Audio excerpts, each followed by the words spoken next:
సరే ఇంక చాలు ఈ subject. Next YCP rules break ఈసీపీకి కనిపించటం లేదా, అదంతా కాదు కానీ కంటైనరు అది కట్టల కంటైనరా కిచెన్ కంటైనరా అనేది ఇప్పుడు తేలాలి. అందరూ ఆ కంటైనరు ముఖ్యమంత్రి గారి నివాసంలోకి అలా వెళ్ళటం, ఎక్కడ దాన్ని రిజిస్టర్లో నోట్ చేసుకోపోవటం, వెళ్ళాల్సినటువంటి ఇప్పుడు జనరల్గా ముఖ్యమంత్రి గారి ఇంటికి వెళ్ళాలంటే హై సెక్యూరిటీ పెట్టారు. ఎవరైనా ఆ రోజు ప్రముఖ హీరోలనే బయట ఆపేసి నడిపించారు, షర్మిలను సైతం బయట ఆపేసి నడిపించారు. కానీ ఈ కంటైనర్ మాత్రం లోపలికి వెళ్ళింది. వెళ్ళాల్సినటువంటి ద్వారం కంటే కూడా వేరే ద్వారం నుంచి లోపలికి వెళ్ళి అక్కడ ఒక 2-3 గంటలు ఉండి తర్వాత మరలా అది బయటికి వచ్చి మళ్ళీ వెళ్ళింది. మరి ఇప్పుడు ఆ కంటైనర్లో డబ్బులు ఉన్నాయా లేక అది ఎవరైతే ప్రభుత్వం చెప్తున్నట్టుగా అది కిచెన్ కంటైనరా, ఇది తేలాల్సినటువంటి పెద్ద ప్రశ్న. అసలు ఆ సినిమాలో డబ్బే డబ్బు అనే ఒక సినిమా ఉంది, డబ్బే డబ్బు అని ఒక కంటైనర్ ఉండేది. అప్పట్లో 20 సంవత్సరాల క్రితం వచ్చింది ఆ సినిమా. తర్వాత ఇటీవల కాలంలో వచ్చినటువంటిది జులాయ్, అల్లు అర్జున్ బన్నీది.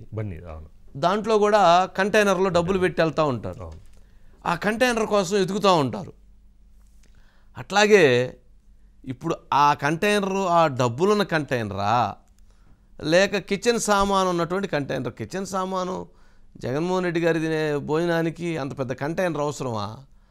ఒక చిన్న కారులో మామూలుగా వ్యాన్లో దాంట్లో పెట్టేసుకుంటే ఏముండిద్ది, ఆయన తినేది చాలా తక్కువ తింటారట. మరి అది సరిపోయింది. మరి అంత పెద్ద కంటైనరు, ఇంత పెద్ద వ్యవస్థ, దానికి కొంత పెద్ద వ్యవహారం ఉందంటే మరి ఇప్పుడు ఆ కంటైనర్లో డబ్బులు ఉన్నాయి అన్న అనుమానంతో విపరీతంగా ఎదుగుతున్నారంటే ఈ డబ్బుల కంటైనర్ ఎట్లా దొరికిద్దా అని. అంటే ఇంతసేపు ఉంచరు, అది తెలిసిన తర్వాత అవసరమైతే దాంట్లో నిజంగా డబ్బులు ఉంటే వేరే దాంట్లో మార్చేసి దాంట్లో కిచెన్ సామాను పెట్టేస్తారు. పెద్ద ఇష్యూ ఏం కాదు అది.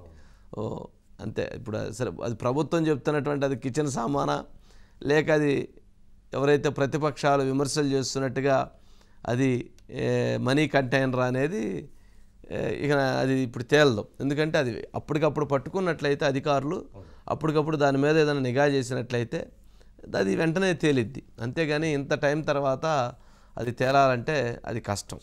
సరే ఏదన్నా కానీ అది ఏ కంటైనరు అనే దాన్ని పక్కన పెడితే మొత్తానికి ఈసీ అధికారులు మాత్రం కొంత ఆ విషయంలో చాలా స్పందించాలి, నిర్లక్ష్యంగా వ్యవహరిస్తున్నారు. ఎంతటి నిర్లక్ష్యంగా వ్యవహరిస్తున్నారు అని అంటే, ఎక్కడైతే చిత్తూరు జిల్లాలో పులివర్తి నాని వారికి సంబంధించినటువంటి ఏరియాలో 2 గోడౌన్స్లో ఒక ఎలక్షన్ సంబంధించినటువంటి గిఫ్ట్లు పంచడం కోసం చీరలు, వాచీలు, కుక్కర్లు, మిక్సీలు, జార్లు, ఈ ఏంటేంటియో చాలా బొట్టు బిళ్ళలు ఇట్లాంటివి చాలా ఉన్నాయట. వాటన్నిటిని గుర్తించి వాళ్ళు పట్టుకొని వాటిని తీసుకువెళ్ళి పట్టుకొని ఈ సివిజిల్ యాప్లో కంప్లైంట్ చేశారు. ఎవరు పోలీసులు రాలేదు, ఎవరు రాలేదట. సరే దాని మీద మళ్ళీ కంప్లైంట్ చేస్తే మొత్తానికి వచ్చి ఆ వెహికల్ వరకు పట్టుకొని సీజ్ చేశారు. ఫలానా దగ్గర 2 గోడౌన్స్లో, ఆ గోడౌన్స్లో ఒక దగ్గర ఈ సామాను ఉన్నాయి, మరో దగ్గర డబ్బులు ఉన్నాయి అనే అనుమానంతో అక్కడ ఇంకో కంటైనర్, ఇలాంటి కంటైనర్ అట, అంటే ఒక రకంగా అట్లాంటిది, అక్కడ డబ్బులు ఉన్నాయి అనేటువంటి అభిప్రాయంతో ఫలానా దగ్గర డబ్బులు ఉన్నాయని చెప్పినా కానీ ఏ ఒక్క అధికారి కానీ ఏ ఒక్కరు కానీ వెళ్ళి చెక్ చేసేటువంటి పరిస్థితి కూడా లేదట. మరి అసలు ఏం జరుగుతుంది అనేటువంటిది అర్థం కావట్లా. అసలు ఎన్నికల షెడ్యూల్ వచ్చిన తర్వాత ఎన్నికల అధికారుల ఆదేశాలని అక్కడ ఉన్నటువంటి అధికార యంత్రాంగం పాటించాలి. కానీ ఇంత పాటించకుండా అంత విచ్చలవిడితనంగా ఎందుకు వ్యవహరిస్తున్నారనేటువంటి ప్రశ్నలకు సమాధానం దొరకట్లేదు. అది అక్కడ ఏదైతే నిన్న చిత్తూరులో జరిగినటువంటి సంఘటన అనుకో, గోడౌన్స్లో సామాను. మరి ఇలాంటివి అనేకం ఉన్నట్టున్నాయి. ఏంటి మురళి, ఏంటి అసలు ఏం పట్టించుకునేటువంటి పరిస్థితి లేదా?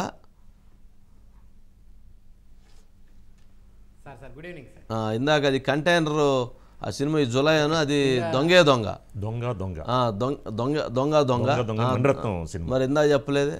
ఇందాక మీరు దొంగ దొంగ డబ్బు సినిమా డబ్బు అంటుంటే నేను అదే దొంగ దొంగ సినిమాలో డబ్బు డబ్బు అని డబ్బు ఏడవని పాట ఏదో ఉందనుకుంటా. దొంగ దొంగలు కంటైనర్ కంటైనర్ ఎత్తుకొని వెళ్తూ ఉంటారు. అవునండి, అది ఫారెస్ట్లో తిరుగుతూ ఉండేది. అదేదో దాంట్లో పడిపోతే ఏనుగు చేట బయటికి లాగిస్తారు. అప్పట్లో కాలేజీ చదువుకునే రోజులు సినిమాలు కదా. రైట్ మురళి, బైట్స్ ఉన్నాయి sir, 2 bites. Murali good evening sir. Good evening. ఏంది ఇప్పుడు ఆ కంటైనర్ ఏపీలో ఉందా, హైదరాబాద్ ఇస్తే చెప్పండి సార్. హైదరాబాద్ దాకా అయితే వచ్చే పరిస్థితులే సార్. ఏపీలో అలాంటి కంటైనర్ వెళ్ళి వచ్చినా కూడా ఇప్పుడు కావాల్సినటువంటి పరిస్థితి సార్. ఎందుకంటే ఎన్నికల వాతావరణం నేపథ్యంలో. కానీ కంటైనర్లో క్యాష్ ఉందా లేకపోతే కిచెన్ సంబంధించిన మెటీరియల్ ఉన్నా అనేది పక్కన పెడితే సార్, ఆ కంటైనర్ వెళ్ళినటువంటి విధానం పట్ల ఆ కంటైనర్ పై ఉన్న నెంబర్ కానీ ఆ సిరీస్ కానీ అనుమానాలకు తావిస్తుందండి. జనరల్గా సీఎం గారి దగ్గరికి వెళ్ళేందుకు ఒక రూట్, వచ్చేందుకు ఒక రూట్ ఉందండి. జనరల్గా లెఫ్ట్ సైడ్ వెళ్తే మధ్యలో స్కానర్ ఉంటుంది. ఆటోమేటిక్గా ఆ స్కానరే అందులో ఏమన్నా కూడా మొత్తం స్కాన్ చేస్తుంది. అక్కడ ఉన్నటువంటి చెక్ పోస్ట్ వాళ్ళు అన్ని నోట్ చేసుకుని పంపిస్తారండి. కానీ ఇది రివర్స్లో వెళ్ళిందండి. అంటే పక్క రోడ్లో రావాల్సినటువంటి రూట్లో వెళ్ళి అక్కడి నుంచి యూటర్న్ తీసుకుని సీఎం గారు వెనక్కి గోడౌన్లోకి బ్యాక్ చేసి పెట్టారండి. అక్కడ అనుమానం వస్తుందండి. నిజంగా కూడా కిచెన్ సామాన్లు ఉంటే రెగ్యులర్ రూట్లో వెళ్ళిపోవచ్చు కదా, ఎందుకు నాన్ స్కానర్ రూట్లో ఎందుకు వెళ్ళింది అనేది ప్రతిపక్షాలు ప్రశ్నిస్తున్నటువంటి ప్రశ్న అండి. ఇక రెండో దాని మీద ఉన్నటువంటి సిరీస్ చూస్తే కనుక ఏపీ ప్లస్ అంటే అది P063 అని ఉందండి. AP 16Z0363 AP 16Z0363 sir. అయితే దీనికి సంబంధించి జనరల్గా జెడ్ అని అంటే ఆర్టీసీ వాళ్ళు వాడతారు, సి అని అంటే పోలీసు వాళ్ళు వాడతారు సిరీస్లో. మరి అలాంటిది జెడ్ అన్నప్పుడు ఆర్టీసీ వాడేటువంటి వెహికల్తో పెట్టినటువంటి ఇది జనరల్ బస్సులు ఉంటాయి, లేదంటే వాళ్ళ గూడ్స్ వెహికల్స్ ఉంటాయి. కానీ ఇది అలాంటి వెహికల్ కాదు. మరి ఇది ఎందుకు ఉందనేటువంటి అనుమానానికి కూడా కారణమవుతున్నట్లుంది కదా. ఆ డౌట్ కూడా వస్తుందా మురళి? దాని మీద మన పోలీస్ స్టిక్కర్ ఉంది సార్. ఆర్టీసీ సిరీస్ వాడినప్పుడు పోలీస్ స్టిక్కర్ ఉందండి. మరి ఆర్టీసీ వెహికల్ పోలీస్ స్టిక్కర్ వేయడం కూడా అది కూడా అనుమానాలకు తావిచ్చే అవకాశం సార్ ఖచ్చితంగా కూడా. సరే, నిజంగా ఆర్టీసీ వాళ్ళు కంటైనర్ అనుకుంటే పోలీస్ స్టిక్కర్ వేయవలసిన అవసరం లేదండి. అందుకనే అక్కడ జరిగినటువంటి పరిణామాలన్నీ కూడా వాహనం వెళ్ళిన విధానం, ఆ వాహనం వెనక్కి పెట్టిన విధానం, అక్కడ జరిగినటువంటి రూట్ తేడాగా వెళ్ళటం వల్లే ఇన్ని అనుమానాలకు తావిచ్చిందండి. అయితే ఇంత జరిగిన తర్వాత ప్రతిపక్షాలు ఎన్నికల సీజను బైట్స్ ఉన్నాయి, ఒకసారి బైట్స్ ప్లే చేయండి. ఈరోజు మధ్యాహ్నం 1 గంట ప్రాంతంలో ఏపీ 16Z0363 వాహనం విజయవాడ బస్టాండ్ లో ఉన్నటువంటి ఏపీఎస్ఆర్టీసీ కార్యాలయాలను ఉండేటటువంటి ఎన్టీఆర్ అడ్మినిస్ట్రేటివ్ బ్లాక్, ఆ బ్లాక్ ముందు ఆగింది. మధ్యాహ్నం 1 గంట ప్రాంతంలో ఆ బండిలోంచి ఫుల్ గా కరెన్సీ కట్టలు నిండి ఉన్నటువంటి అట్టపెట్టెల్ని దించారు. ఆ బండిలోంచి దింపి ఆ బిల్డింగ్ లో ఉన్నటువంటి డిపో క్లర్క్ ఎర్నింగ్స్ ఆయన గదిలోకి తీసుకెళ్లి అక్కడ లెక్క పెడతా ఉన్నారు. కొన్ని కోట్ల రూపాయలు అట్టపెట్టెలు అక్కడికి దిగాయి. ఇవాళ సిబిఐకి అప్పగిస్తారా? ఎలక్షన్ కమిషన్ కూడా మేము కోరుతా ఉన్నాం. ఇమ్మీడియట్ గా మీ టీమ్స్ ని పంపించండి, ఏపీఎస్ఆర్టీసీ విజయవాడ హెడ్ క్వార్టర్స్ కు పంపించండి.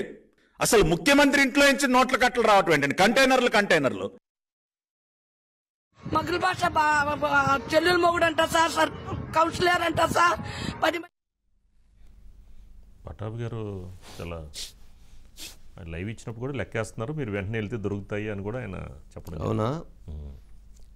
మరి ఆఫీసులో ఆర్టీసీ బస్ మరి ఆ స్థాయిలో అలా చెప్పడం అనేది ఆశ్చర్యకరమైన అంశం. ఆయన దగ్గర ఇప్పుడు ఆయన అంత ఆధారాలతో చెప్పాడంటే మరి దాన్ని చాలా సీరియస్గా పరిగణించి సిబిఐ దాని మీద పూర్తి స్థాయి దర్యాప్తు చేయాలి.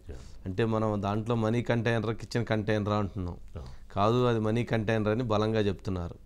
అంటే చెప్తాం తాటి చెట్టు ఎక్కింది ఎందుకంటే దూడ గడ్డి తీయటానికి అని చెప్పని ఇందాక ఎవరో పెడుతున్నారు. ఇట్లాంటి అన్ని కామెంట్స్ వస్తూ ఉన్నాయి. కంటైనర్లో ఎవరన్నా ఏదన్నా గూడ్స్ సామానో లేకపోతే ఇంకో సామానో తీసుకెళ్తారు. సరే ఏదో చెప్తా ఉన్నారు కానీ బట్ ఇదైతే ప్రజల్లో నమ్మశక్యంగా అనిపించట్లేదు. ఇది ఎక్కడో డబ్బులు ట్రాన్స్పోర్ట్ కానీ లేకపోతే ఎలక్షన్ ఫండింగ్ సామాగ్రిని చేయటం కానీ ఇట్లాంటిది ఏదో జరిగిందనేటువంటిది అపప్రద చేస్తున్నారు. బట్ ఈసీ ఇట్లాంటి విషయంలో జాగ్రత్తగా ఉండాలి. ఎన్నికల కమిషను ఇప్పుడు లోకేష్ గారు వెహికల్ రోజు 2 సార్లు చెక్ చేసేటువంటి వాళ్ళు ఇట్లాంటి వెహికల్స్ మీద అనుమానం వచ్చి ఒక విమర్శ రావడంతో వెంటనే పిలిచి చెక్ చేయాలి. చెక్ చేస్తే ఇటువంటి పరిస్థితి ఉండదు. మరి చూడాలి ఇట్లాంటి ఇష్యూస్లో. అనిల్ ఉన్నారు సార్, అనిల్ ఉన్నారు దీని మీద. ఓకే అనిల్, ఏమైనా కంటైనర్ ఏమైనా దొరికిందా? లేదు సార్. అంటే ఒకటి తనకు ఒక రాజేంద్ర ప్రసాద్ హెలికాప్టర్ ఎక్కించినట్టు ముక్కు మీద గుద్ది ఎక్కించుకొని వెళ్ళాలా ఏంది ఎతకడానికి? తమకో న్యాయం పరులకు ఒక న్యాయం అన్నట్లు ఏపీలో పరిస్థితి తయారైంది సార్. అవునన్నా కాదన్నా నారా లోకేష్ వెహికల్ ని అనేక సార్లు పరిశీలన చేయడం చూసాం రోజుల వ్యవధిలోనే. కానీ కనీసం అధికార పార్టీకి సంబంధించిన ఒక ఎమ్మెల్యేదో లేదంటే అంతకంటే కింది స్థాయి వాళ్ళు ఎవరైనా చెక్ చేసినట్టు ఎక్కడైనా మనం చూసామా? కనీసం చూడాల. కేవలం అంటే వ్యవస్థలన్నీ మేనేజ్ చేయబడుతున్నాయి అనేది ప్రతిపక్ష టీడీపీ ప్రధానంగా అధికార వైసీపీ పని చేస్తున్నారంటే ఆరోపణ. ఈసీ ఇప్పటికైనా ఎందుకు కళ్ళు తెరవదు? కళ్ళు తెరిచి ఇప్పుడు జరుగుతున్న ఈ అకృత్యాలను అన్యాయాలను అరికట్టాలనేది వాళ్ళ ప్రధాన డిమాండ్ గా ఉంది. అదే విధంగా ఎవరైతే ఉన్నారో పటాబ్ కూడా ఈ రోజు జరిగిన అంశం పైన మరి చూసినట్టే చెప్పాడు. అమౌంట్ లెక్కే చెప్పాలా ఇంత. సరే Anil, right, thank you. Next అండి, కొడుకు కోసం విజయమ్మ సిద్ధం, మరి కూతురు కోసం అంటే విజయలక్ష్మి గారు గతంలో చెప్పినటువంటి అంశం ఏంటంటే ఏపీ కొడుకు రాసి ఇచ్చేస్తున్నాను, తెలంగాణ కూతురుకు రాసి ఇచ్చేస్తున్నానని చెప్పారు. ఆ రోజు సభలో చెప్పింది కూడా అదే. తను ఆ నిర్ణయానికి కట్టుబడ్డారు. సరే, కూతురు షర్మిల ఇక్కడ తెలంగాణ వదిలిపెట్టి నేను ఆంధ్రప్రదేశ్లో నేను రాజకీయం చేసుకుంటాను వెళ్ళినా కానీ తను వెళ్ళలేదు. తను మొన్న వివేక గారి వర్ధంతి సభ లేదా ఇట్లాంటివన్నీ పెట్టినా కానీ వెళ్ళలేదు. కానీ ఈరోజు జగన్మోహన్ రెడ్డి గారు ఇడుపులపాయలో ప్రచార యాత్ర ప్రారంభించడానికి వెళితే ప్రార్థన చేసింది జగన్ కోసం. విజయలక్ష్మి గారు అక్కడికి వెళ్ళి మొత్తాన్ని ప్రార్థన చేసి ధైర్యం చెప్పి నేను ఉన్నానని చెప్పి బయట ఉందా? ప్లే చేయండి. దేవా, బిడ్డ జీవితంలో కష్టాల్లో, బాధల్లో, ఇరుకుల్లో, ఇబ్బందుల్లో అన్నింటిలో నా బిడ్డను కనపరిచి దేవా, ఈ బిడ్డను ఈరోజు నిలబెట్టినందుకు నీకు వందనం, స్తోత్రం దేవా. తండ్రి, ఈ ఎన్నికల యాత్రలో తండ్రి మీ తోడు, మీ సన్నిధి ఉంచమని వేడుకుంటున్నా. ఇశ్రాయేలు దేవుడు సైన్యం వెనుక జగన్కి సపోర్ట్ ఇవ్వమని దేవుడిని ప్రార్థించారు. కూతురికి సపోర్ట్ ఉందా? మరి కొడుకే సపోర్ట్ అడిగినప్పుడు మరి కూతురికి లేనట్టేనా అని కూడా వస్తాం. లేనట్టే అంటే షర్మిల ఇప్పటి వరకు ఏదనంటే మా అమ్మని అడగండి, ఏం జరిగిందో మా అమ్మని అడగండి, ఏం జరిగిందో మా అమ్మని అడగండి అని పదే పదే చెప్తా ఉంది. కానీ ఇప్పుడు అమ్మని అడగాల్సిన పని లేదు. అమ్మ ఎప్పుడైనా జనరల్గా తల్లి ఎప్పుడు కొడుకు అయిపోయి ఉండిద్ది. జనరల్గా కోడలు వచ్చిన తర్వాత కూడా కొంతమంది కూతురు వైపు ఉంటారంటారు. ఇప్పుడు ఆ ఫ్యామిలీ పంచాయతీ మనకి ఎందుకులే. కానీ అజిత్ గారు, వంశీ గారు, గుడ్ ఈవినింగ్. ఏమండి, మొత్తానికి ఫ్యామిలీ పంచాయతీ మొత్తానికి ఏపీకి రాసిచ్చాను కొడుక్కి, కూతురికి తెలంగాణ రాసిచ్చానని చెప్పారు ఆ రోజు రాసిస్తున్నానని. కానీ చివరికి ఏపీ కొడుకు రాసి ఇవ్వడానికే ఇష్టపడినట్లున్నారు కదా? అవును వంశీ గారు, అంటే అసలు మొత్తం కూడా అటు వైఎస్ రాజశేఖర్ రెడ్డి సమాధి సాక్షిగా ఆమె ఈరోజు ప్రేయర్ కూడా చేశారు వంశీ గారు. ముందు అంటే ఇడుపులపాయలో వైఎస్ జగన్మోహన్ రెడ్డి గారు, ఇప్పుడు కూడా అది సెంటిమెంట్గా అలానే చేస్తారు. వైఎస్ జగన్మోహన్ రెడ్డి గారు మేమంతా సిద్ధానికి బయలుదేరే ముందుగా తన కొడుకుని అండగా నిలవాలి అని, తన కొడుక్కి తోడుండాలని, తన కొడుకుని ముఖ్యమంత్రిగా చెయ్యాలి అని చెప్పి దేవుణ్ణి విజయమ్మ గారు ప్రార్థించారు వంశీ గారు. ప్రార్థించి కొడుకుని సిద్ధానికి పంపించారు, మేమంతా సిద్ధమని. తన కొడుకును ముఖ్యమంత్రిని చెయ్యాలి అని చెప్పి ప్రార్థించారు వంశీ గారు. అది ఈరోజు జరిగిన అంశం. అంటే మొత్తం మీద విజయమ్మ గారు తన కొడుకుని ముఖ్యమంత్రిని చెయ్యడానికే ఆమె సిద్ధమయ్యారు, వైఎస్ రాజశేఖర్ రెడ్డి గారి సమాధి సాక్షిగా. మరోవైపు విజయమ్మ గారి కుమార్తె షర్మిల ఆంధ్రప్రదేశ్లో వైఎస్ రాజశేఖర్ రెడ్డి గారి ఆశయాలకు అనుగుణంగా పరిపాలన సాగట్లేదు, ఆయన ఆశయాలను బతికించాలి, ఆయన ఆశయాలను నిజం చేయాలి, ఆయన ఆశయాలను కొనసాగించాలి అని చెప్పి ఆమె మొత్తం రాష్ట్రమంతా తిరుగుతూ వైఎస్ జగన్మోహన్ రెడ్డి గారికి వ్యతిరేకంగా, అంటే తన తండ్రి ఆశయాలకు వ్యతిరేకంగా అక్కడ పరిపాలన జరుగుతోంది కాబట్టి వెంటనే ఈ ముఖ్యమంత్రి వద్దు అని చెప్పి వైఎస్ షర్మిల గారు మొత్తం రాష్ట్రమంతా కూడా తిరిగి ప్రచారం చేస్తున్నారు వంశీ గారు. అంటే అక్కడ సాక్ష్యం వీటన్నిటికి కూడా వైఎస్ఆర్ సమాధి వంశీ గారు. అసలు అంటే ఒకటి వైఎస్ఆర్ ఆశయాలు కావాలి గారు. అంటే ఇప్పుడు జగన్మోహన్ రెడ్డి గారు బయట మాట్లాడారు, పక్కనే ఏమన్నా ఇప్పుడు జగన్మోహన్ రెడ్డి గారు పక్కన, ఇటు పక్క అవినాష్ రెడ్డి గారు ఉన్నారు, ఇటు పక్క ఏమన్నా విజయలక్ష్మి గారు ఉన్నారు. మరి ఇప్పుడే జగన్మోహన్ రెడ్డి గారు ఏమన్నా అసలు ఇంకొక ఆశ్చర్యకరమైన అంశం మాట్లాడారు. ఒకసారి అది ప్లే చేయండి. వివేకం చిన్నారను ఎవరు చంపారో, ఎవరు చంపించారో ఆయనకు, ఆ దేవుడికి, ఈ జిల్లా ప్రజలందరికీ కూడా తెలుసు. కానీ బురద జల్లేందుకు ఇద్దరు చెల్లెమ్మలను ఎవరు పంపించారో, వారు వెనకాల ఎవరు ఉన్నారో మాత్రం మీ అందరికీ కూడా రోజు కనిపిస్తానే ఉంది. ఇంకా ఆశ్చర్యం ఏమిటో తెలుసా? ఇంకా ఆశ్చర్యం ఏమిటి అనంటే, వివేకం చిన్నాలను అతి దారుణంగా చంపి అవును నేనే చంపాను అని అతి హేయంగా బహిరంగంగా చెప్పుకుంటూ తిరుగుతా ఉన్న హంతకుడు, ఆ హంతకుడికి మద్దతిస్తా ఉన్నది ఎవరో కూడా మీరంతా కూడా రోజు చూస్తా ఉన్నారు. ఆ చంపినోడు ఉండాల్సింది జైల్లో, కానీ ఆ చంపినోడికి మద్దతిస్తూ నేరుగా నెత్తిన పెట్టుకుని మరీ మద్దతిస్తా ఉన్నది ఈ చంద్రబాబుకు సంబంధించిన ఎల్లో మీడియా, ఈ చంద్రబాబు మనుషులు. వీరి మద్దతు కోసం రాజకీయ స్వార్థంతో తప్పించిపోతా ఉన్న ఒకరిద్దరు నా వాళ్ళు. రాజశేఖర్ రెడ్డి సమాధి, ఆ సమాధి దగ్గర ఎవరిని తీసుకుపోయాడు? రాజశేఖర్ రెడ్డి నమ్మిన బంటు లక్ష్మణ్ మారిగా వివేక బాబాయ్. ఎవరున్నారు బస్సులో? గొడ్డలి వేటేసిన వాళ్ళ బస్సులో ఉన్నారా లేదా? ఆయనే అవినాష్ రెడ్డి. ఆయనకి ఈ రోజు ఎంపీ సీటు మళ్ళీ అంటే లెక్కలేనితనం అవునా కాదా? ఆరోపణలు వస్తే నిర్దోష అయిన తర్వాత ఇవ్వాలి తప్ప మధ్యలో ఇస్తే ప్రజల్ని ఎక్కిరించడమే అవుతుంది. నేను అడుగుతున్న, బాబాయినే గొడ్డలి వేటేసిన వాడు మీరు, నేను ఒక లెక్క. ఆ రోజు ఆయన చేసిన వ్యాఖ్యలు మరి ఈ రోజున ఈయన వెనకాలే అవినాష్ రెడ్డి ఉన్నారు. అంటే జగన్మోహన్ రెడ్డి గారు ఒక అబద్ధాన్ని కూడా ఎంత బలంగా నిజమని నమ్మే విధంగా చెప్తారనే దానికి చాలా అంశాలు ఉన్నాయి. ఇది ఒక చిన్న ఎగ్జాంపుల్ తీసుకుంటే, ఓకే, ఎవరైతే దస్తగిరి నేనే చంపాను అని చెప్పినటువంటి దస్తగిరి నాతో పాటు వీళ్ళందరూ ఉన్నారు అని చెప్పారు. ఎవరెవరు ఉన్నారు? నాతో పాటు సునీల్ యాదవ్ వీళ్ళు ఉన్నారు, వీళ్ళ వెనక ఎర్రగంగిరెడ్డితో పాటు చంపినటువంటి వాళ్ళు మాకు భాస్కర్ రెడ్డి, అవినాష్ రెడ్డి, వీళ్ళందరూ మేము ఉన్నాము, మా వెనక ఇంకా పెద్దవాళ్ళు ఉన్నారు, మీరు కానీయమని చెప్పి డబ్బులు ఇస్తే మేము చంపామని చెప్పాడు. అదే కదా దస్తగిరి చెప్పింది. సిబిఐ నోట్ చేసింది అదే కదా. మరి దస్తగిరి చంపాను అని చెప్పినటువంటి దస్తగిరి ఎవరు? ఆ రోజు ఫోన్ లొకేషన్లో ఎవరెవరు ఉన్నారు, ఆ రోజు ఎవరెవరు వచ్చి అవన్నీ తారుమారు చేయాలని చూశారు, ఎవరెవరు అది గుండెపోటు నమ్మించాలని చూశారు, వీళ్ళందరూ ఉన్నారు కదా. మరి జగన్మోహన్ రెడ్డి గారు చెప్పింది, దస్తగిరి చెప్పింది అది నిజమైతే ఇవన్నీ కూడా నిజమే కదా. మరి జగన్మోహన్ రెడ్డి గారు ఏమంటారు? మా చెల్లెమ్మలో ఎవరు పంపిస్తే వచ్చారో మీరు అందరూ చూశారు, చంద్రబాబు నాయుడు గారు ఇవన్నీ నడిపిస్తున్నారు అని చెప్పని అంటారు. అదేందండి బాబు? అసలు ఒక అబద్ధాన్ని నిజం చేయాలని, ఒక నిజాన్ని అబద్ధం చేయాలని చెప్పేదానికి అంత శక్తిని క్రోడీకరించుకొని చెప్తున్నారే, అది ఒక రాజధర్మం కాదు. ఒక ముఖ్యమంత్రిగా ఉన్నటువంటి వ్యక్తి దానిపైన ఆ స్థాయిలో ఆ విధంగా మాట్లాడటం అనేటువంటిది సరైనటువంటిది కాదు. ఎందుకు కాదు అని అంటే, సిబిఐ దర్యాప్తు చేసి ఫలానా అని చెప్పింది. ఎవరైతే అవినాష్ రెడ్డిని పక్కన నుంచున్నటువంటి అవినాష్ రెడ్డిని దాంట్లో A7గా ముద్దాయిగా పెట్టింది, ఇతను చంపినటువంటి వాళ్ళల్లో పాత్రధారి అని. ఇంకా దీని మీద ఇన్వెస్టిగేషన్ జరగాలి, ఇంకా చాలామంది వ్యక్తులు ఉన్నారని పెట్టింది.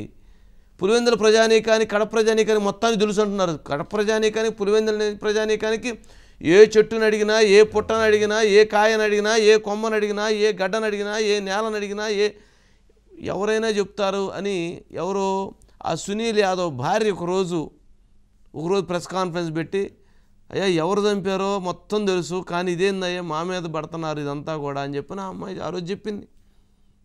మరి ఇది అందరికీ తెలుసు. కడప జిల్లాలో తెలవనటువంటి వాళ్ళు అంటూ లేరండి.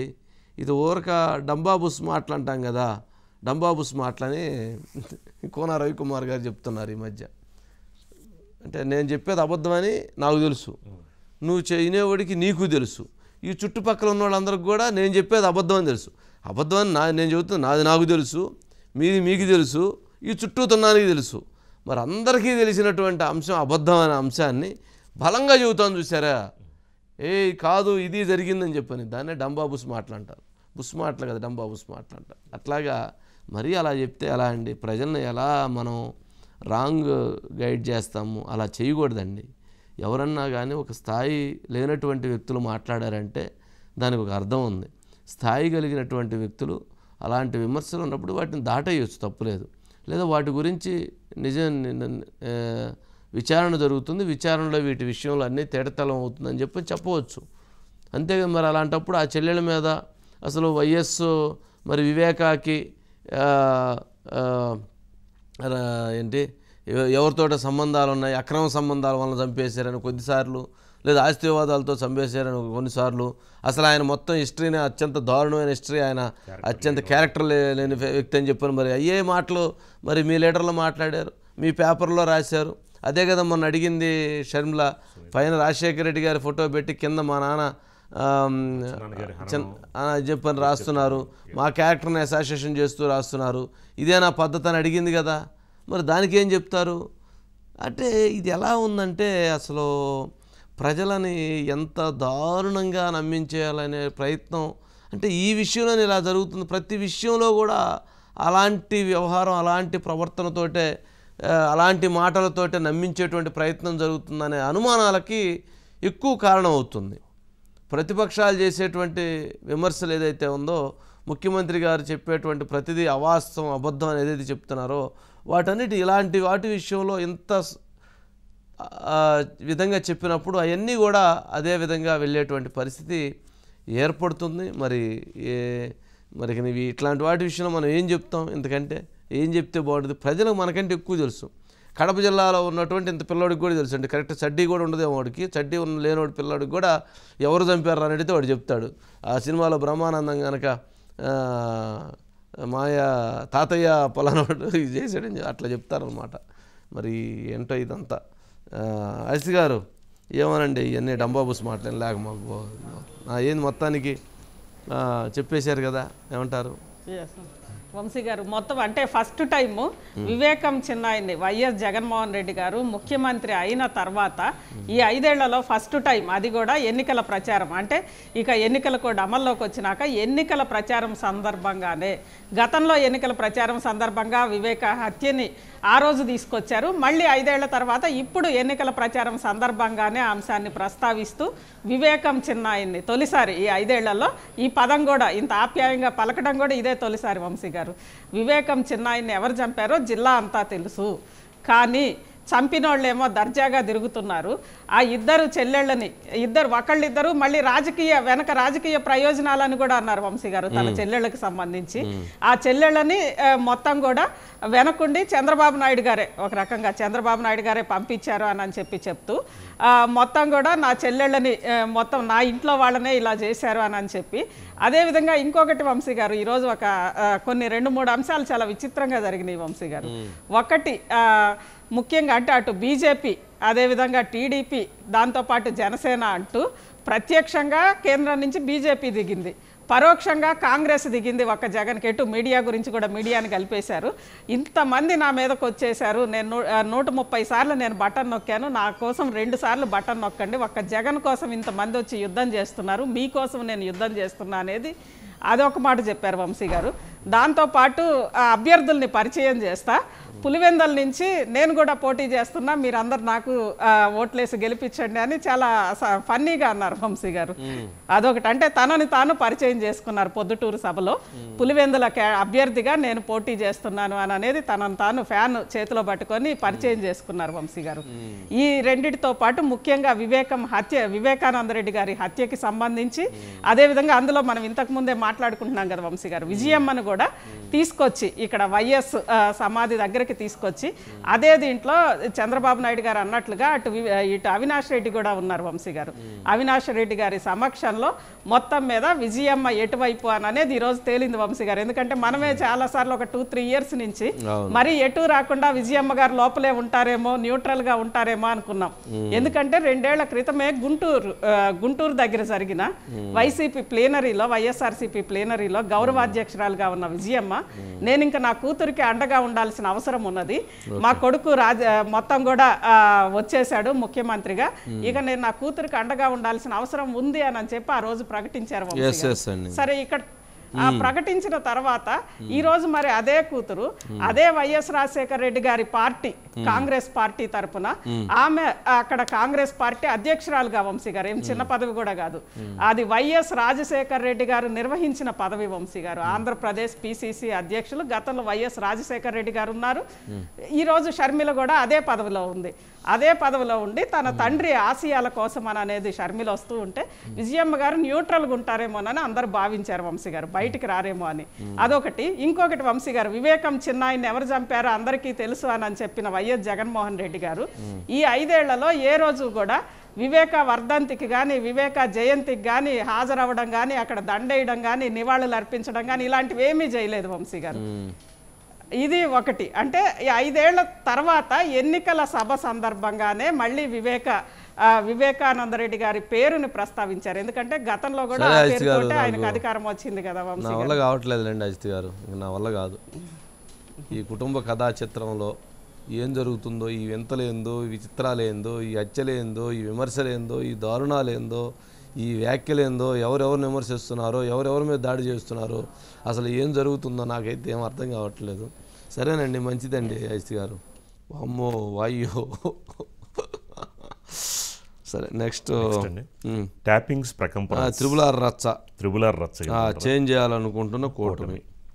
ఎవరైతే నర్సాపురం పార్లమెంటు పరిధిలో ఉన్నటువంటి ఆచంట, ఉండి, తాడేపల్లిగూడెం, భీమవరం,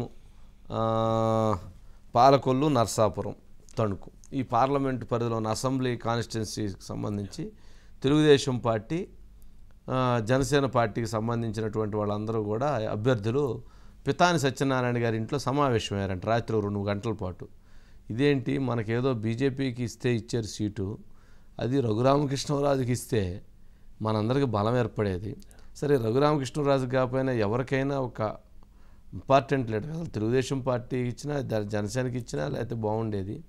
మరి ఇప్పుడు ఈ సీటు ఇలా ఇవ్వటం వలన మనందరికీ కూడా నష్టం జరిగేటువంటి పరిస్థితి ఏర్పడుతుంది. కాబట్టి ఈ నష్టం నుంచి మనం కాపాడుకోవాల్సిన అవసరం ఉందని వాళ్ళందరూ తమ అభ్యర్థనని చంద్రబాబు నాయుడు గారి దగ్గరికి, అదేవిధంగా పవన్ కళ్యాణ్ గారి దగ్గరికి వెళ్ళాలని నిర్ణయించుకున్నారట. అంటే ఏం జరుగుతుంది, నర్సాపురంలో టిక్కెట్టు ఎవరైతే ఆయన రాజే, కానీ ఈ రాజు రాజే, ఆ రాజు రాజే, కానీ ఈ రాజు పోరాడినటువంటి రాజు, ఈ రాజు యుద్ధం చేసినటువంటి రాజు. అందుకని అక్కడ ఆ ప్రభావం ఆ 7 అసెంబ్లీ నియోజకవర్గాల మీద ఇబ్బంది అవుతుందన్న ఉద్దేశంతో వారు ఇప్పుడు వెళ్ళి వాళ్ళ ప్రయత్నాన్ని వాళ్ళు చేసే విధంగా ముందుకు వెళ్తున్నారట. అంటే దీనిపైన ఖచ్చితంగా చేంజ్ చేయాలి, అభ్యర్థిని మార్చాలి. అభ్యర్థిని మారిస్తేనే దీనికి ప్రతిఫలం ఉంటుంది తప్ప లేకపోతే నష్టం జరిగిద్ది అనేది వాళ్ళ ఉద్దేశం అంట. ఒకసారి బయట ఏదైనా ఉంటే ప్లే చేయండి. రఘురామకృష్ణరాజు గారు అంటే ఆంధ్రప్రదేశ్ కాదు తెలుగు రాష్ట్రాల్లో తెలియని వారు ఉండరు. ఆయన ఎంపీ పదవితో చాలా సంతోషంగా ఉండొచ్చు. ఈ రోజున రాష్ట్రానికి జరుగుతున్న అన్యాయాన్ని ప్రశ్నించినందుకు ఆయన్ని అక్రమ అరెస్టు చేసి ఆయన్ని ఒక ఎంపీ అని కూడా చూడకుండా 3rd డిగ్రీ ప్రయోగించిన వ్యక్తి ముఖ్యమంత్రి జగన్మోహన్ రెడ్డి. ఇలాంటి జగన్మోహన్ రెడ్డిని క్వశ్చన్ చేసినందుకు ఈ రోజున త్రిబుల్ ఆర్ గారికి ఈ కూటమితో సంబంధం ఉన్నా కూడా ఈ రోజున ఎక్కడ ఆయనకి సీట్ రాకుండా జగన్మోహన్ రెడ్డి తన తొత్తుల ద్వారా చెంచాగిరి చేసి ఈరోజు కొంతమంది వ్యక్తుల ద్వారా బీజేపీ నుండి అడ్డు. రైట్ అజిత్ గారు, ఏందండి మొత్తానికి ఆ రచ్చలాగానే నడుస్తూ ఉన్నట్టుంది ఏంటి మొత్తానికి ఉండి జనరల్గా చెప్పండి. ఆంధ్ర ప్రజల్లో కానీ ఆంధ్రప్రదేశ్ రాజకీయాల్లో కానీ ఈవెన్ ఉమ్మడిగా ఉన్నా విడిగా ఉన్నా ఒక సెంటిమెంట్ ఉంది వంశీ గారు. ఏ పార్టీ అయినా అధికారంలోకి వచ్చేది, ఆ అధికారంలోకి రావడం అనే అడుగులు గోదావరి జిల్లా నుంచే పడతాయని. గోదావరి జిల్లాలో ఏ పార్టీ వస్తే ఆ పార్టీ ఖచ్చితంగా రాష్ట్రంలో అధికారంలోకి వస్తుంది వంశీ గారు. అలాంటి గోదావరి జిల్లాలో దాదాపు మొత్తం కూడా అధికార పార్టీకి వ్యతిరేకంగా బాగా పోలరైజ్ అయి ఉన్న సమయం వంశీ గారు. గోదావరి జిల్లాని సెంటిమెంట్గా కూడా చూస్తారు. అలాంటి గోదావరి జిల్లాలో నర్సాపురం లోక్సభ పార్లమెంటు పరిధికి సంబంధించి మొత్తం 7 అసెంబ్లీ కాన్స్టిట్యున్సీస్ ఉన్నాయి వంశీ గారు. ఉండి, ఆచెంట, భీమవరం, తాడేపల్లిగూడెం, తణుకు, నర్సాపురం, అదేవిధంగా పాలకొల్లు.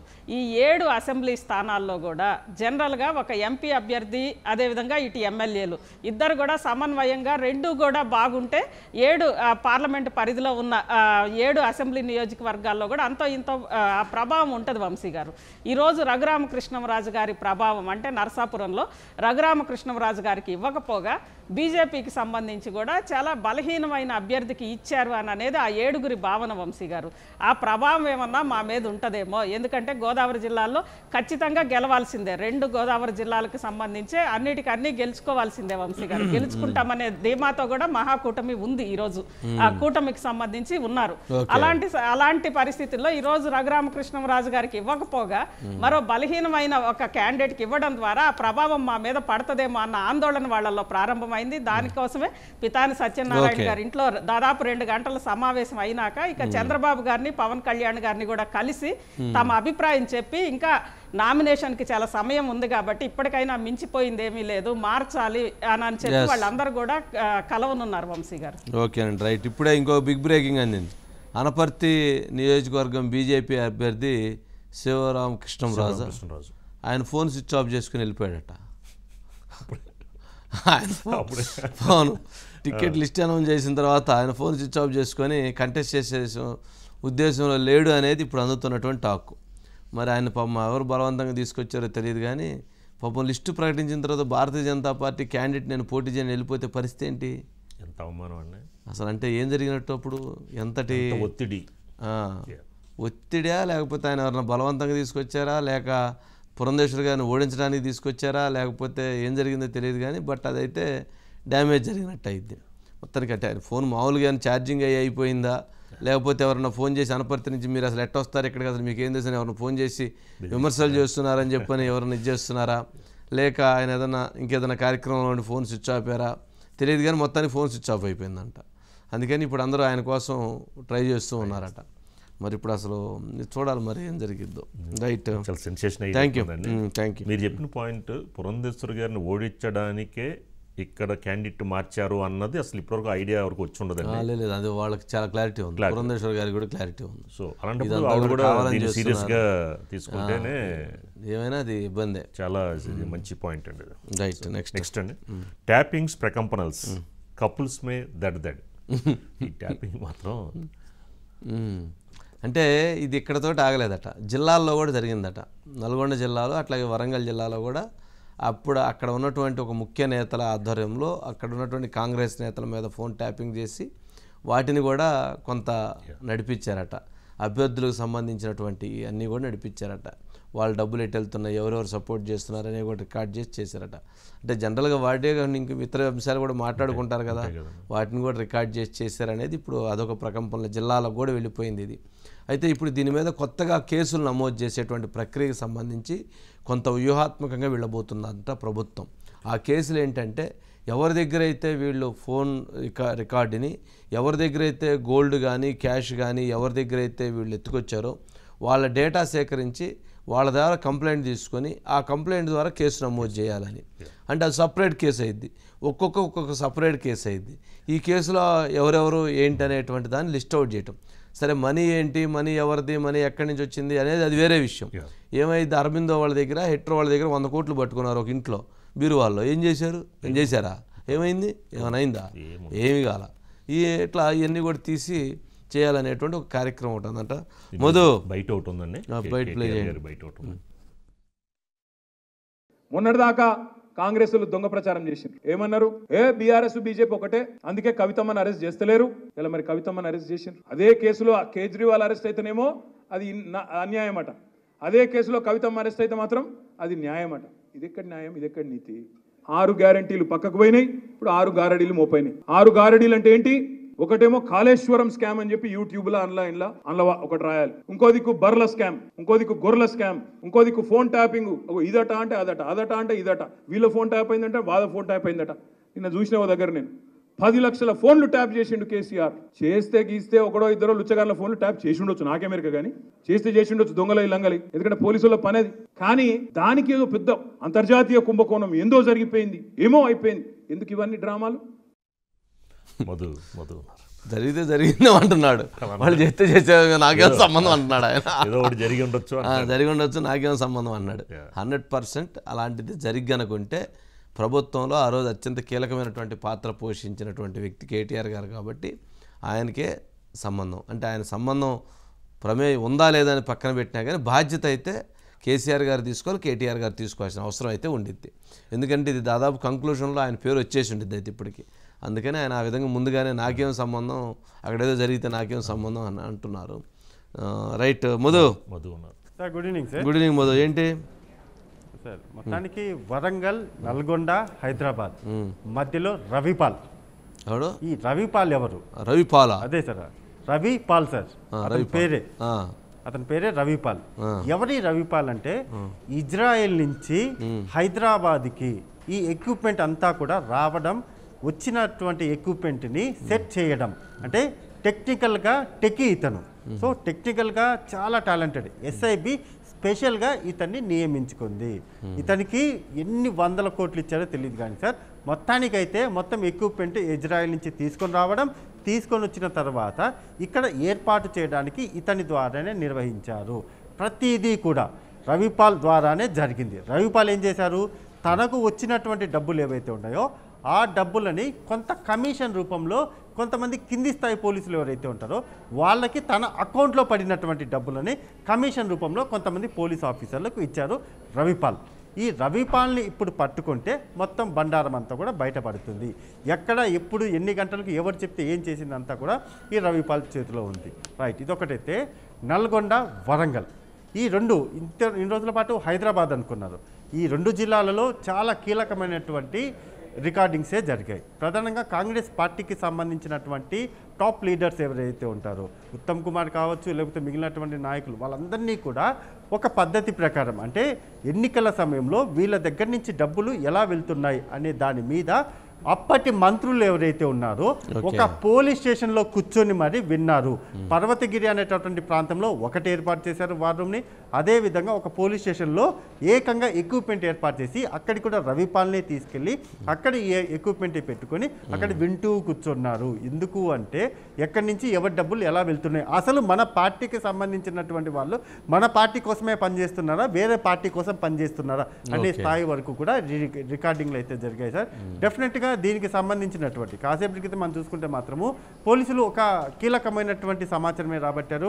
ఎవరైతే స్పెషల్ టీం ఉన్నారో ఆ స్పెషల్ టీంకి సంబంధించినటువంటి వాళ్ళు ఇజ్రాయెల్లో ఎవరైతే ఎక్విప్మెంట్ కొన్నటువంటి రవిపాల్ ఉన్నారో ఆ రవిపాల్ని ఎలాగైనా సరే అదుపులోకి తీసుకోవాలి, అతనికి నోటీసులు ఇవ్వాలి అని అయితే చూస్తున్నారు. డెఫినెట్గా అతన్ని తీసుకుంటే మాత్రము డొంకంతా కదిలినట్టు, అంటే పిల్లర్ ఏదైతే ఉంటుంది సార్ ఆ పిల్లర్ ఒక్కసారిగా కదిలినట్టే అని చెప్పచ్చు సార్. Okay right Madhu. మొత్తానికి ఇప్పుడు రవిపాల్ అసలు ఎక్కడ ఉన్నాడు, వెళ్ళిపోయాడు, అతను దొరుకుతాడో దొరకడు చూద్దాం. Okay right Madhu. నెక్స్ట్ కమలంతో కథనం. ఢిల్లీలో రేవంత్ అంటారా అంటారా, మొత్తానికి ఒక లిస్టు కంక్లూజన్ వచ్చేసినట్లుంది. సరే దాన్ని ఫైనల్ చేసుకోవటం కోసం ముఖ్యమంత్రి పిసిసి అధ్యక్షుడు ఢిల్లీలో భేటీ అయ్యి ఉన్నారు. సరే మరి కొద్దిసేపట్లో దాని మీద క్లారిటీ వచ్చేటువంటి అవకాశం ఉంది. రాము వస్తున్నాడు సార్. ఓకే, అంటే ఇప్పుడు 2 ఉన్నాయి ముఖ్యమంత్రి గారి ముందు. ఒకటి లిస్టు ఇవన్నీ ఫైనల్ చేసుకోవటం నెంబర్ 1. నెంబర్ 2 ఎవరైతే ఇప్పుడు ఈ కేసులు ఇవన్నీ ఏదైతే ముందుకు వెళ్తున్నారో వాటి విషయంలో బలంగా ముందుకు వెళ్ళటానికి పర్మిషన్ తీసుకోవటం, ఇది కూడా అవసరమే.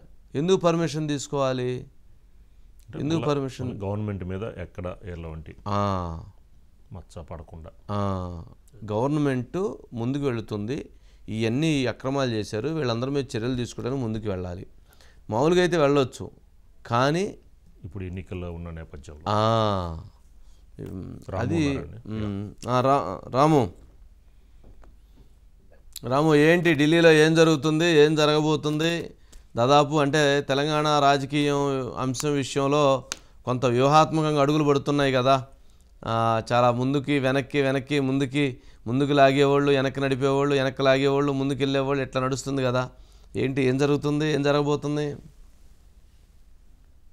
మొత్తానికి తెలంగాణ రాజకీయాలు రసవత్తరంగా సాగుతున్నాయని చెప్పొచ్చు. ఏదైతే లోక్సభ ఎన్నికల్లో మెజార్టీ సీట్లు సాధించాలని చెప్పేసి కూడా ప్రధాన పార్టీ కాంగ్రెస్ బీజేపీ వైపు ప్రయత్నిస్తుండగా, మరోవైపు ఏదైతే అసెంబ్లీ ఎన్నికల్లో ఓటమికి బదులు తీర్చుకోవాలని చెప్పి బీఆర్ఎస్ పార్టీ భావిస్తుంది. అయితే ప్రధానంగా లోక్సభ ఎన్నికల్లో మాత్రం బీజేపీ వర్సెస్ కాంగ్రెస్ నే పోటీ ఉండబోతుందని ఒక ప్రచారం అయితే జరుగుతుంది. గతంలో సారు కారు పదార్ అనే నినాదం ఉండేది. అయితే ఇప్పుడు ప్రస్తుతం ఒక సీటు కూడా వస్తుందా రాదనేది మాత్రం బీఆర్ఎస్ లో కొంత ఆలోచనలో పడిందని చెప్పొచ్చు. మొత్తగా ప్రధానంగా పోటీ మాత్రం కాంగ్రెస్ బీజేపీ మధ్య ఉంది. ఈ నేపథ్యంలో ఇప్పటికే బీజేపీ మాత్రం 17 సీట్లను తెలంగాణకు సంబంధించిన సీట్లను కేటాయించింది. అయితే కాంగ్రెస్ మాత్రం ఆచితూచి వ్యవహరిస్తుందని చెప్పొచ్చు. ప్రధానంగా తొలి విడతలో మాత్రం 4 సీట్లను కేటాయించింది.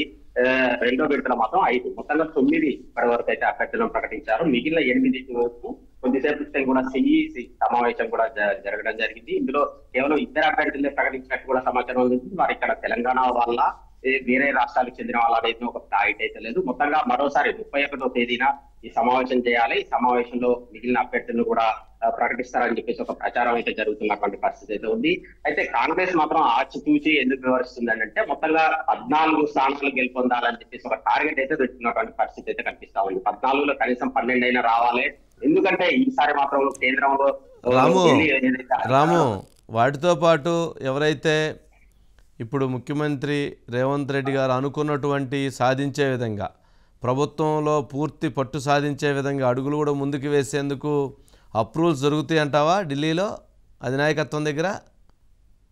ఇప్పుడు మీరు అన్నట్టుగా ఏదైతే ఫోన్ ట్యాపింగ్ వ్యవహారం కావచ్చు, ఇతర వ్యవహారాలు, ఏదైతే కేసుల వ్యవహారాలన్నింటినీ కూడా అధిష్టానం ముందు కూడా అప్రూవల్ తీసుకునే ప్రయత్నాలు అయితే జరుగుతున్నట్టు కూడా మనకు సమాచారం అందుతుంది. ప్రధానంగా ఏదైతే కేసుల వ్యవహారాల్లో కొంత అధిష్టాన అనుమతి తీసుకొని ముందుకు వెళ్లాలని చెప్పేసి కూడా నిర్ణయించుకున్నారు. ఈ నేపథ్యంలో రేవంత్ రెడ్డితో పాటు డిప్యూటీ సీఎం పట్టేసి, అదేవిధంగా ఉత్తమ్ కుమార్ రెడ్డి వంటి మంత్రులు కూడా ఈ సమావేశంలో పాల్గొన్న పరిస్థితి అయితే ఉంది. మొత్తంగా అక్కడ అప్రూవల్ తీసుకొని ముందుకు వెళ్ళాలి. ప్రస్తుతానికైతే ప్రధానంగా ఫోకస్ మాత్రం లోక్సభ సంబంధించినటువంటి ఎన్నికల మీద, పార్లమెంట్ ఎన్నికల మీద పెట్టినటువంటి పరిస్థితి అయితే కనిపిస్తా ఉంది. దీని తర్వాత మాత్రం కొంత దూకుడుగా వ్యవహరించాలని చెప్పేసి కూడా కాంగ్రెస్ పార్టీ ప్రయత్నించే అవకాశం మాత్రం స్పష్టంగా కనిపిస్తున్నాయి. ప్రధానంగా ఏదైతే బీఆర్ఎస్ ప్రభుత్వ హయాంలో 10 ఏళ్ల పాలనలో జరిగినటువంటి అక్రమాలన్నింటినీ కూడా పెద్ద ఎత్తున అక్రమాలు జరిగాయి, ఆ కేసులు ఉన్నాయి, ఆ కేసులన్నింటిని కూడా పెట్టేసి వారిని జైలు పంపించే ప్రయత్నం అయితే చేయబోతుందని చెప్పేసి కూడా పెద్ద ఎత్తున కూడా ఒక ప్రచారం అయితే జరుగుతుంది. ఈ నేపథ్యంలో అందుకు తగ్గట్టు కూడా వ్యూహాత్మకంగా ముందుకు అడుగులు వేసేస్తుందని చెప్పుకోవచ్చు. ఇక